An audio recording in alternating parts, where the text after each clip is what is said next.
اللہ رب العالمین احکم الحاکمین جل جلالہ کی حمد و ثنا کے بعد آقا نامدار سرور عالم نور مجسم رحمت العالم شفیع معظم صلی اللہ تعالی علیہ وآلہ وصحبہ وسلم کی بارگاہ بسم اللہ میں ہدیہ عقیدت و محبت پیش کرنے کے بعد میرے نہایت واجب الاحترام بزرگوں دوستوں، اللہ رب العالمین احکم الحاکمین کے فضل و کرم اور فضل و احسان سے ہم لوگ مسجد پاک میں جمعہ شریف کی حاضری کے لیے حاضر ہیں۔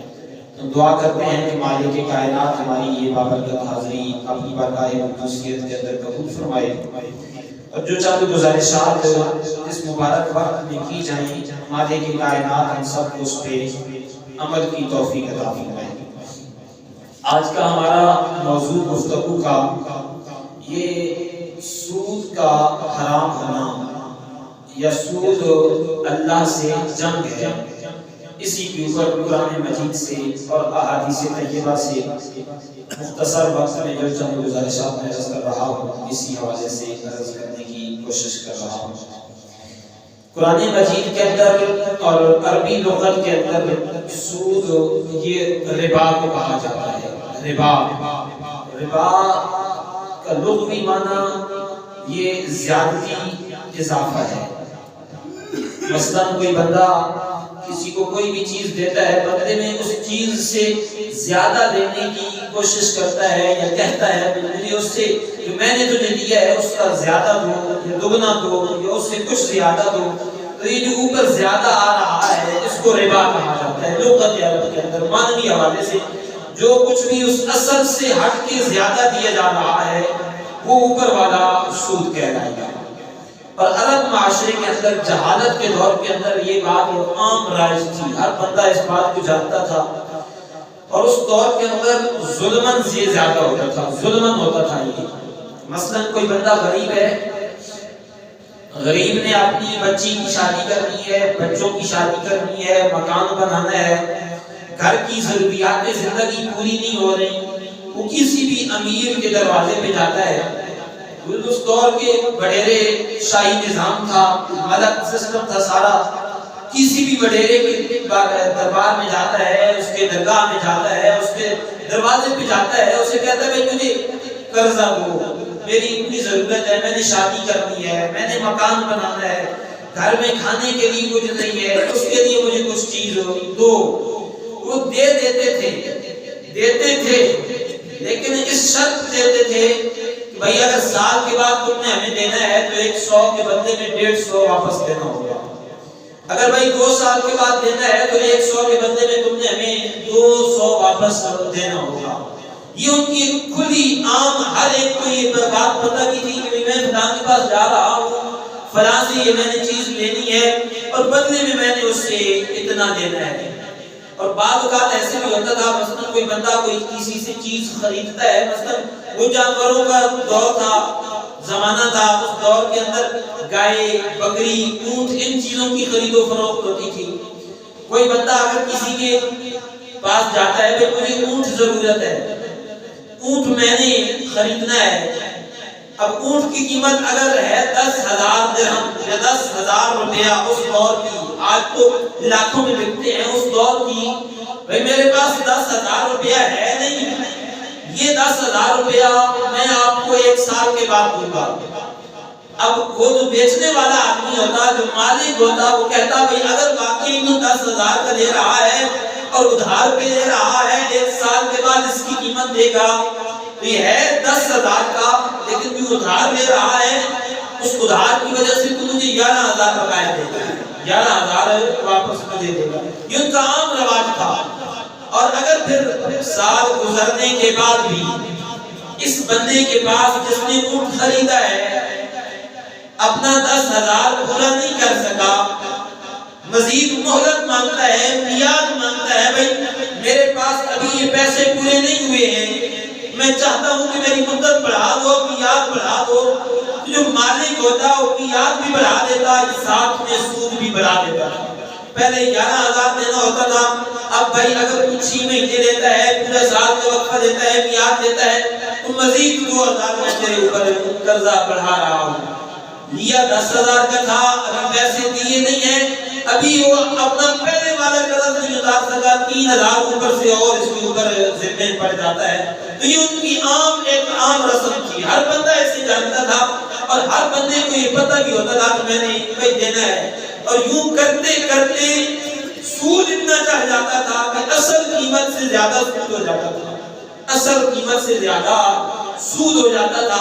تو یہ ان کی ایک عام سی رسم تھی۔ تو اللہ کریم نے ارشاد فرمایا قرآن مجید اس دور کے اندر تربیت کے لیے نازل ہوا تھا، تو یہ اس دور کے لیے خاص نہیں تھا، قیامت تک کے لیے آنے والے لوگوں کے لیے، قیامت تک کے لیے سبق تھا۔ تو اللہ کریم نے قرآن مجید کے اندر ارشاد فرمایا، یہ تیسرا سپارہ ہے، سورہ بقرہ ہے، مالک کائنات نے ارشاد فرمایا الذین یأکلون الربا لا یقومون الا کما یقوم الذی یتخبطہ الشیطان من المس۔ وہ لوگ جو سود کھاتے ہیں، جو لوگ کھایا کرتے تھے یا کھایا کرتے ہیں سود، لا یقومون الا کما، وہ نہیں کھڑے ہوں گے الا کما، مگر جس طرح یقوم الذی یتخبطہ الشیطان من المس، جس طرح کھڑا ہوتا ہے وہ جسے پاگل بنا دیا ہو شیطان نے، چھو کر ہاتھ لگا کر شیطان نے اسے پاگل بنا دیا ہو۔ ذالک انہم قالوا انما البیع مثل الربا، یہ حالت اس لیے ہوگی کہ وہ کہا کرتے تھے کہ یہ کاروبار تجارت یہ سود کی مانند ہے، سود کی طرح ہے، جس طرح ہم تجارت کرتے ہیں، کاروبار کرتے ہیں، لین دین کرتے ہیں، اسی طرح یہ سود بھی تجارت کی طرح ہے۔ ان کا کہنا یہ تھا، کافر تھے، مشرک تھے، بت پرست لوگ تھے، فائدہ حاصل کرنا چاہتے تھے، تو کیا کہنے لگے کہ جس طرح کاروبار کیا جاتا ہے، تجارت کی جاتی ہے، لین دین کیا جاتا ہے، معاملات طے کیے جاتے ہیں، اسی طرح یہ سود کے بھی فائدے ہیں، اس لیے اس کو حاصل کرنا چاہیے۔ لیکن اللہ کریم نے کیا ارشاد فرمایا، یہ آیت پاک چل رہی ہے، مالک کائنات نے ارشاد فرمایا وَأَحَلَّ اللَّهُ الْبَيْعَ وَحَرَّمَ الرِّبَا۔ اللہ کریم ارشاد فرماتا ہے مالک کائنات نے بیع کو، تجارت کو، خرید و فروخت کو حلال قرار دیا ہے، وحرم الربا، اور بدلے میں سود کو حرام قرار دیا ہے، بدلے میں سود کو حرام قرار دیا ہے۔ اب لوگوں کا اپنا اپنا طرز تکلم تھا، اپنی اپنی بات تھی، اپنی اپنی چاہت تھی، مالک کائنات نے فیصلہ قرآن مجید کے اندر سنا دیا، اور اگلی آیت پاک کے اندر یہی آگے سے چل کے ارشاد فرمایا، مالک کائنات نے ارشاد فرمایا فَمَنْ جَاءَهُ مَوْعِظَةٌ مِّن رَّبِّهِ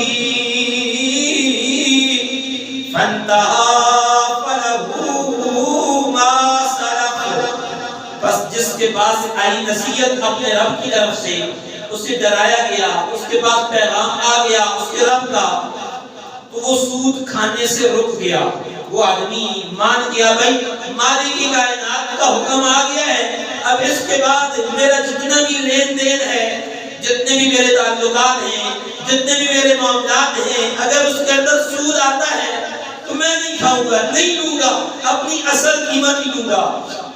تو فَلَهُ مَا سَلَفَ، پہلے جو اس نے کر رکھا تھا گناہ، جو اس نے پہلے گناہ کر رکھا تھا، مالک کی کائنات فرماتا ہے میں اپنی رحمت کے صدقے اس کا وہ معاف فرما دیتا ہوں۔ فَلَهُ مَا سَلَفَ، اس کا پہلا گزرا ہوا ہم اپنی شان سے معاف فرما دیتے ہیں۔ لیکن اگر یہ بندہ نہ مانا، قبول نہ کیا اللہ کے فرمان کو، پتہ بھی چل گیا بھئی یہ ہے سود ہے، یہ تجارت جو میں کر رہا ہوں اس کے اندر غرر ہے، دھوکہ ہے، فراڈ ہے، مانا نہیں، وَمَنْ عَادَ فَأُولَٰئِكَ أَصْحَابُ النَّارِ هُمْ فِيهَا خَالِدُونَ۔ اور جو شخص پھر سود کھانے لگے، لوٹ آئے واپس، یعنی اللہ کی بات کو نہ مانے، نافرمانی کرے، اللہ کے فرمان کو جو ہے وہ پس پشت ڈالے اور اپنے فائدے کو دیکھے، اپنے فائدے کو آگے رکھے، تو وہ کیا ہوگا؟ فَأُولَٰئِكَ أَصْحَابُ النَّارِ، وہ ہمیشہ ہمیشہ کے لیے جہنم کے اندر اسے رہنا پڑے گا۔ ہم فیہا خالدون، خالدون کہتے ہیں ہمیشہ ہمیشہ رہنا، تو اس ہمیشہ ہمیشہ جہنم کے اندر وہ آدمی رہے گا۔ آگے اللہ کریم نے اسی آیت پاک کے اندر سورہ بقرہ ہے 30واں سپارہ ہے، مالک کی کائنات میں سود کے متعلق کیا ارشاد فرمایا؟ فرمایا یمحق اللہ الربا ویربی الصدقات، اللہ کریم کیا کرتا ہے؟ مٹاتا ہے سود کو، ختم کرتا ہے، مٹانا۔ یہاں یمحق کے لفظ کی وضاحت کی گئی ہے کہ کسی چیز کو غائب کر دینا، چھپا دینا، مٹا دینا، بالکل ختم کر دینا۔ تو مالک کی کائنات کیا کرتا ہے؟ یمحق اللہ الربا، سود کو ختم کرتا ہے، بالکل چھپاتا ہے، اسے بیان ہی نہیں کرتا۔ آگے فرمایا وَيُرْبِ الصَّدَقَاتِ، لیکن جو صدقات دیتے ہیں، خیرات کرتے ہیں، اللہ کے راستے میں اپنے مالوں کو خرچ کرتے ہیں، مالک کی کائنات ان کے رزق کو بڑھاتا چلا جاتا ہے۔ وَيُرْبِ الصَّدَقَاتِ وَاللَّهُ لَا يُحِبُّ كُلَّ كَفَّارٍ عَصِيمٍ، اور اللہ تعالیٰ دوست نہیں رکھتا ہر ناشکرے کو، ہر ناشکرے آدمی کو اللہ کریم قبول نہیں کرتا۔ تو یہ چیز ہمیں اس جگہ پہ یہ درست کیا جا رہا ہے کہ ان لوگوں کا جاہلانہ طریقہ جو لوگ سود کو اپنی معیشت کی ایک بنیاد سمجھتے تھے، یہاں یہ بھی کہا جاتا ہے کہ وہ دور تھا لوگ اپنی ضروریات زندگی کے لیے سود لیتے تھے، کاروبار تجارت کے لیے سود نہیں لیا جاتا تھا۔ میں آخر میں چل کے اس کی وضاحت کروں گا۔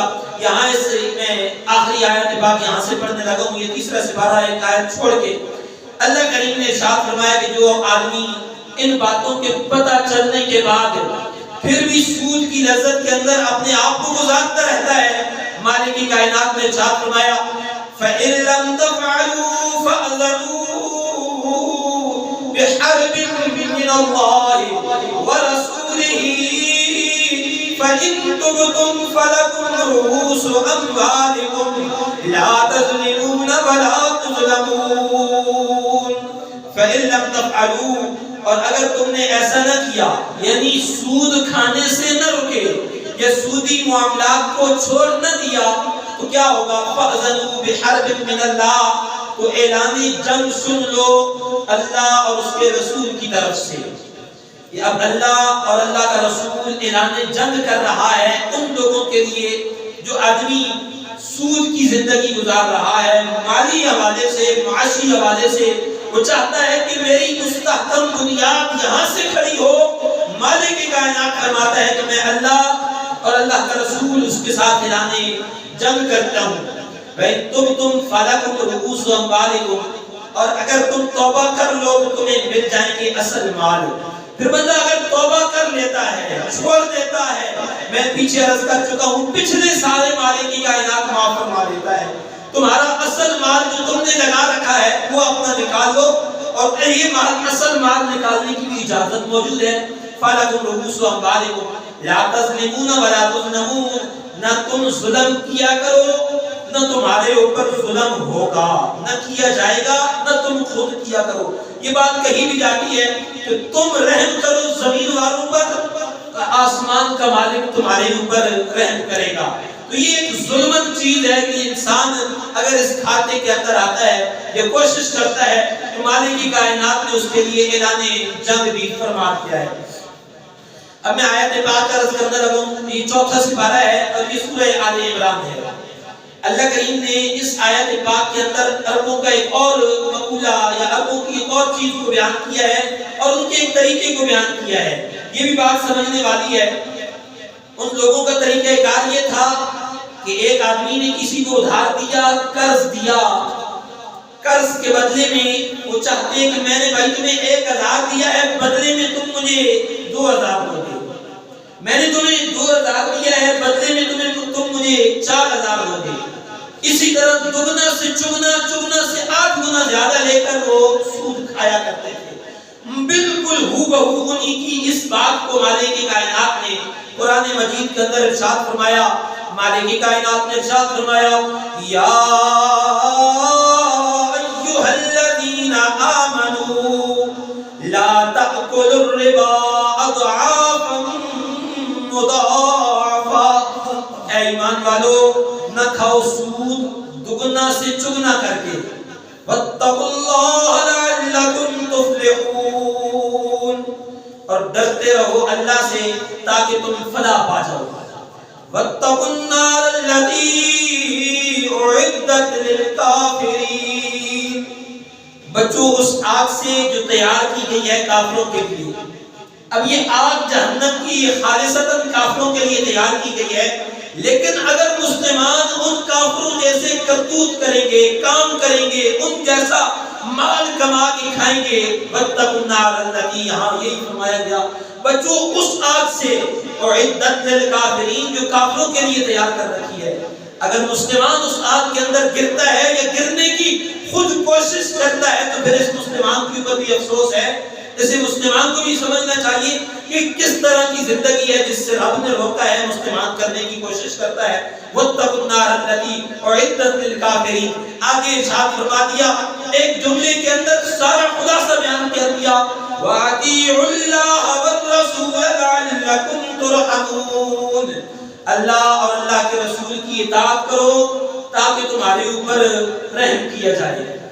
اب اطاعت کا مطلب کیا ہے کہ جو رسول اللہ نے فرما دیا، جو حضور علیہ السلام نے اپنی زبان مقدس سے ارشاد فرما دیا، بندہ منو ان اس کے اوپر عمل کرتا چلا جائے، مالک کائنات ادھر سے بندے کے اوپر رحم کرتا چلا جائے گا.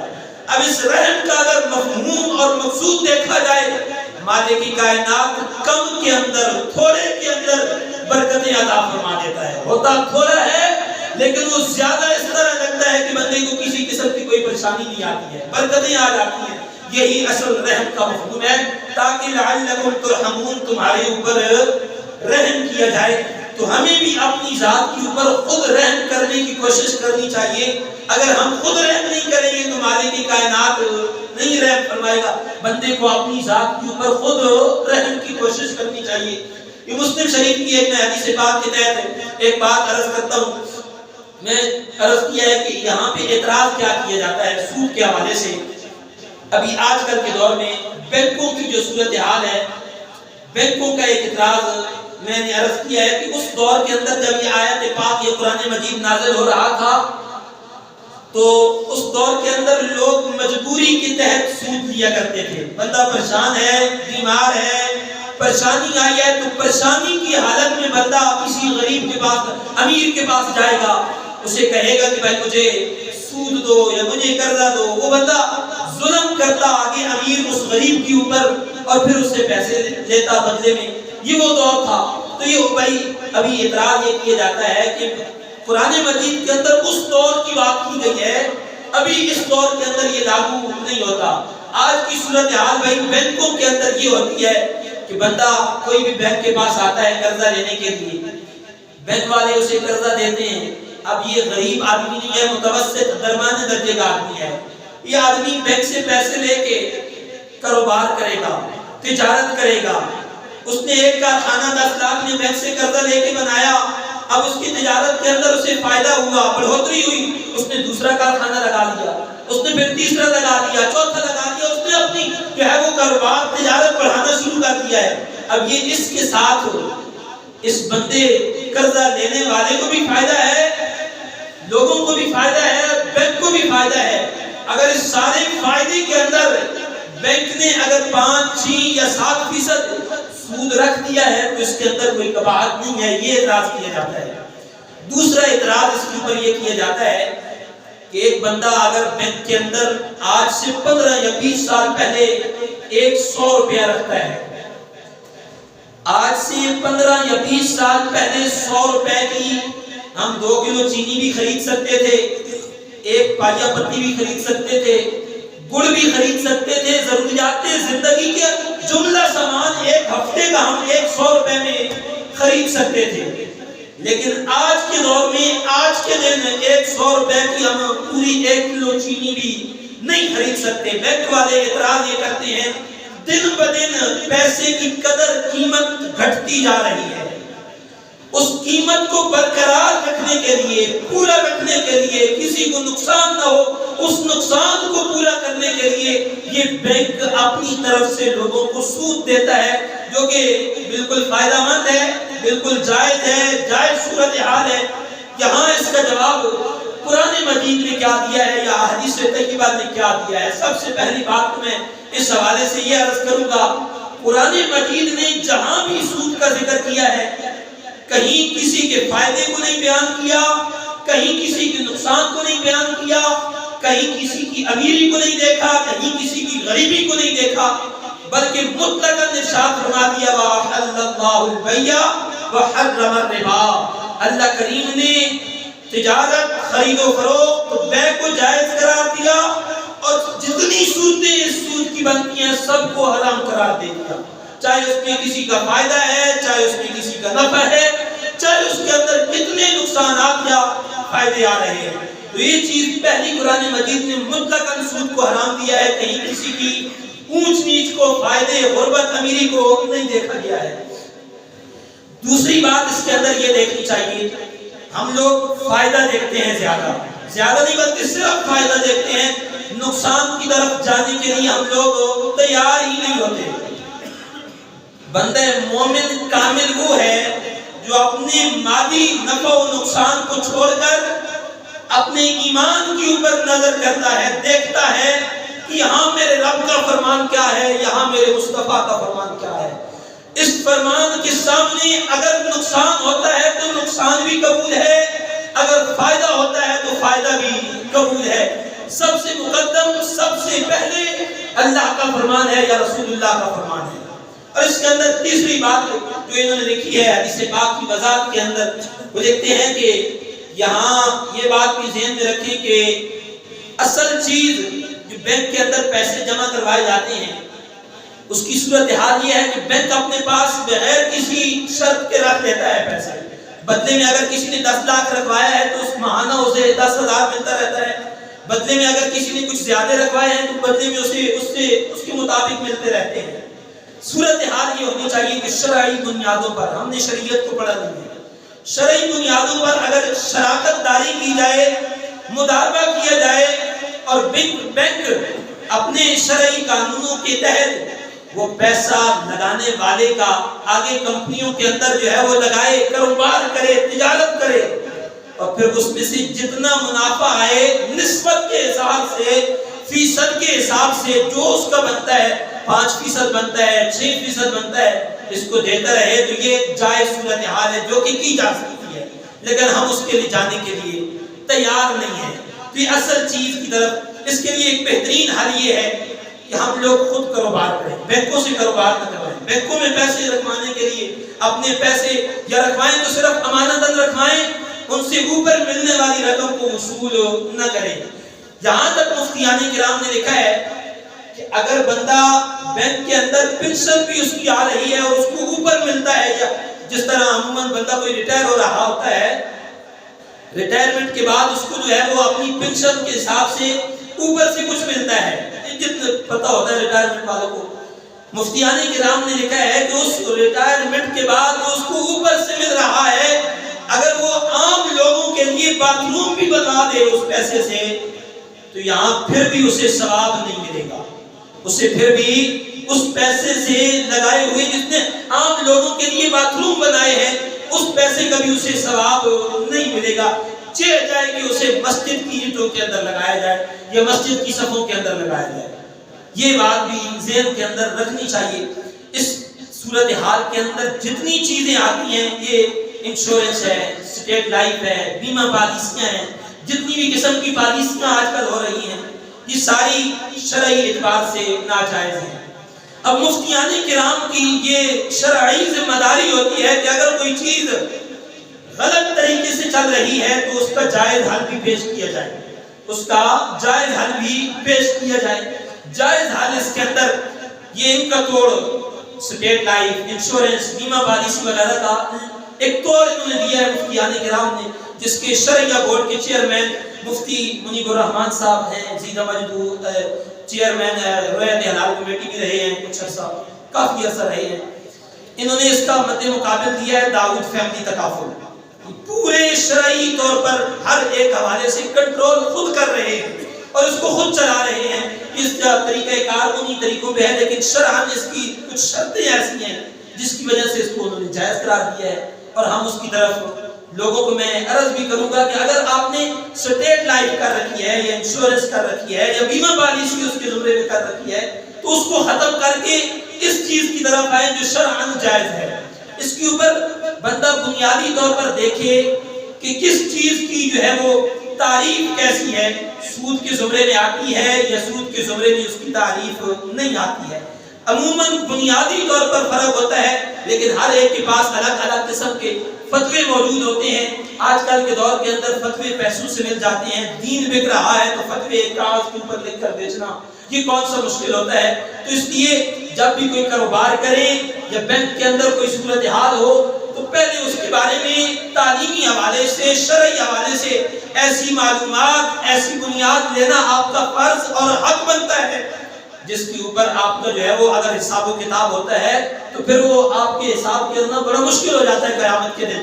اس لیے میں عرض کر رہا ہوں کہ اپنی اگر کوئی ایسی صورتحال ہے تو اس کو ختم کرنے کی کوشش کریں اور اللہ پاک سے معافی مانگیں. مالک کائنات ہم سب کو عمل کی توفیق عطا فرمائے. وآخر دعوانا الحمدللہ رب العالمین.